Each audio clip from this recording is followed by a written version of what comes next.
queridos irmãos, queridas irmãs, bom dia. Hoje é quinta-feira, dia 5 de setembro.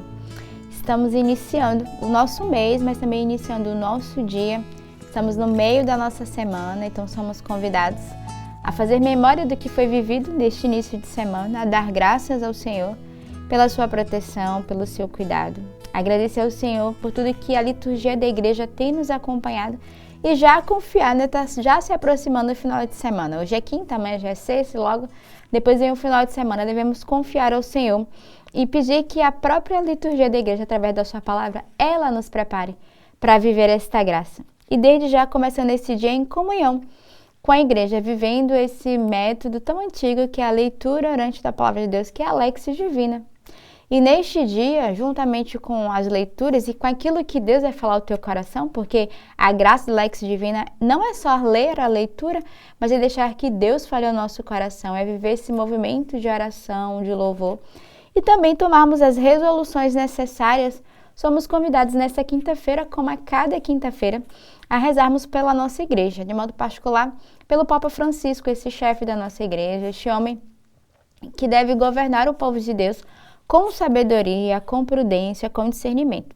Então, neste dia, o convite nosso é rezar pela igreja, juntamente com todos os cardeais, os bispos, nas diversas missões que eles têm nas suas dioceses, mas também os padres que nos foram confiados. E eu sempre costumo pedir que você reze pelo padre da sua paróquia, o padre da sua comunidade, né, os padres da comunidade de Sementes do Verbo, mas também tantos homens, tantos jovens que estão no seminário, nesse caminho formativo, se preparando para viver esta graça e que também precisam ser sustentados pela nossa oração, para que eles possam ir até o fim na vocação que vos foi dada, no chamado de Deus. E esse convite a rezarmos pelos nossos padres da nossa comunidade, Padre Pedro, Padre Tiago, Padre João, Padre Lucas e agora o Padre Bernardo e o Padre Felipe, que também fazem parte desse corpo sacerdotal. E temos mais 3 irmãos que já estão se preparando, daqui a pouquinho, em dezembro, vão viver também a sua ordenação presbiteral, que é o diácono João Gabriel, o diácono Marcos e o diácono João Batista. Então, neste dia, somos de fato convidados a sermos intercessores desses homens de Deus. A liturgia da palavra de hoje nos traz na primeira leitura, retirado da primeira carta de São Paulo aos Coríntios. Irmãos, ninguém se iluda. Se algum de vós pensa que é sábio nas coisas deste mundo, reconheça a sua insensatez para se tornar sábio de verdade, pois a sabedoria deste mundo é insensatez diante de Deus. Com efeito está escrito, ele apanha os sábios em sua própria astúcia, e ainda, o Senhor conhece os pensamentos dos sábios, sabe que são vãos, portanto que ninguém ponha a sua glória em homem algum. Com efeito, tudo vos pertence, Paulo, Apolo, Cefas, o mundo, a vida, a morte, o presente, o futuro, tudo é vosso, mas vós sois de Cristo e Cristo é de Deus. Então, a leitura de hoje de São Paulo vai nos exortar a não confiarmos na nossa própria inteligência humana, na nossa própria capacidade, naquilo que nós julgamos ser capazes até mesmo de discernir. Mas São Paulo vai nos exortar que a sabedoria do mundo ela é insensatez, mas a sabedoria de Deus ela é mais sábia, né, do que todos os nossos pensamentos. E aí São Paulo vai nos convidar neste dia. O Senhor conhece os pensamentos dos sábios, portanto que ninguém ponha a sua glória em homem algum. Então ele vai pedir que coloquemos a nossa confiança no Senhor. Não na nossa sabedoria pequena e limitada, mas a sabedoria que vem de Deus, que vem do Espírito Santo. E por isso ele termina, né, a leitura dizendo que todos nós somos de Cristo e é de Cristo que nós devemos partir. Então a nossa oração, a nossa pregação, a nossa vida deve partir do Senhor, não partir das nossas próprias forças ou talvez daquilo que nós julgamos estar certo, mas nos confiarmos ao Espírito Santo, nos colocarmos na sua presença e nos deixarmos ser conduzidos por Ele. O salmo de hoje é o Salmo 23. Ao Senhor pertence a terra e o que Ele encerra. Ao Senhor pertence a terra e o que Ele encerra, o mundo inteiro com os seres que o povoam. Porque Ele a tornou firme sobre os mares e sobre as águas a mantém inabalável. Quem subirá até o monte do Senhor? Quem ficará em sua santa habitação? Quem tem mãos puras e inocente coração, quem não dirige sua mente para o crime. Sobre este desce a bênção do Senhor e a recompensa de seu Deus e Salvador. É assim a geração dos que o procuram e do Deus de Israel buscam a face. Então o salmo de hoje é o salmo da confiança, é o salmo da certeza que aqueles que confiam no Senhor, aqueles que colocam, né, o seu coração em Deus, o Senhor é esse que cuida, né, que vai à nossa frente.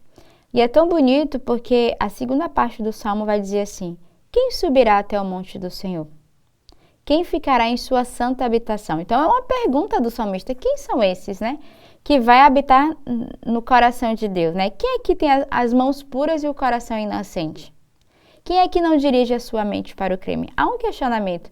E nós podemos nos perguntar, diante de todas essas perguntas, e falar assim: mas eu não sou capaz de corresponder a tudo isso. E aí o salmista responde: aqueles que buscam a face. O Senhor dá a recompensa e derrama sua bênção aquela geração, aquele povo que procura o Senhor e que encontra nele esse Deus de Israel. Então, para vivermos todas essas graças, devemos confiar no Senhor e buscá-lo, como esse que de fato é que vai atender a necessidade do nosso coração e da nossa alma. Então, por isso, nós devemos renovar a nossa confiança e ter a certeza que nós pertencemos ao Senhor, porque o refrão do salmo é: ao Senhor pertence a terra e o que ele encerra. Nós devemos também pertencer ao Senhor, fazermos parte desse povo. O evangelho de hoje é retirado do evangelista São Lucas. Naquele tempo, Jesus estava na margem do lago de Genezaré, e a multidão apertava-se ao seu redor para ouvir a palavra de Deus. Jesus viu 2 barcas paradas na margem do lago. Os pescadores haviam desembarcado e lavavam as redes. Subindo numa das barcas, que era de Simão, pediu que se afastasse um pouco da margem. Depois, sentou-se e da barca ensinava as multidões. Quando acabou de falar, disse a Simão: avança para águas mais profundas e lançai vossas redes para a pesca. Simão respondeu: Mestre, nós trabalhamos a noite inteira e nada pescamos. Mas, em atenção à tua palavra, vou lançar as redes. Assim fizeram e apanharam tamanha quantidade de peixes que as redes se rompiam. Então fizeram um sinal aos companheiros da outra barca para que viesse ajudá-los. Eles vieram e encheram as 2 barcas, a ponto de quase afundarem. Ao ver aquilo, Simão Pedro atirou-se aos pés de Jesus, dizendo: Senhor, afasta-te de mim, porque sou um pecador. É que o espanto se apoderara de Simão e de todos os seus companheiros por causa da pesca que acabava de fazer. Tiago e João, filho de Zebedeu, que eram sócios de Simão, também ficaram espantados. Jesus, porém, disse a Simão: não tenhas medo. De hoje em diante, tu serás pescadores de homens. Então levaram as barcas para a margem, deixaram tudo e seguiram a Jesus. Então, o evangelho de hoje vai narrar essa graça do Senhor que realiza o milagre da multiplicação ali na pesca, né? Que realiza esse milagre da pesca e que diante do milagre, né? Simão Pedro, sobretudo, vai ficar assustado. Né? Não só ele, mas também Tiago e João, que são os filhos de Zebedeus, ficou impressionado.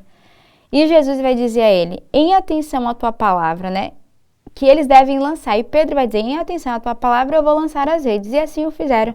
Mas eles não tinham consciência de que eles não esperavam o tamanho milagre da pesca. E é tão bonito porque quando Jesus acaba de pregar as multidões, quando ele acaba de dizer, né, ele vai dizer a Pedro: avança para águas mais profundas e lancei as vossas redes. Então, qual é o chamado do Senhor hoje a cada um de nós? A nos lançarmos em águas mais profundas, a entrarmos de fato com profundidade no chamado de Deus, a não termos medo de lançarmos as redes, de pescarmos aquilo que o Senhor já preparou para cada um de nós. E é exatamente essa experiência que Simão Pedro vai viver. E depois de ele ficar tão assustado com aquilo, o Senhor vai dizer para ele: não tenhas medo, porque serás pescadores de homens. E aqui o Senhor dá a vocação de Pedro. Ele vai dizer a Pedro: tu serás pescadores de homens. E hoje o Senhor também nos convida a sermos pescadores de homens e mulheres, de lançarmos a rede, sobretudo da palavra de Deus. Então, nessa quinta-feira, renovemos a nossa comunhão, a nossa unidade. Rezemos pela nossa igreja. Guardemos no nosso coração esse dia de intercessão. E que Deus os abençoe.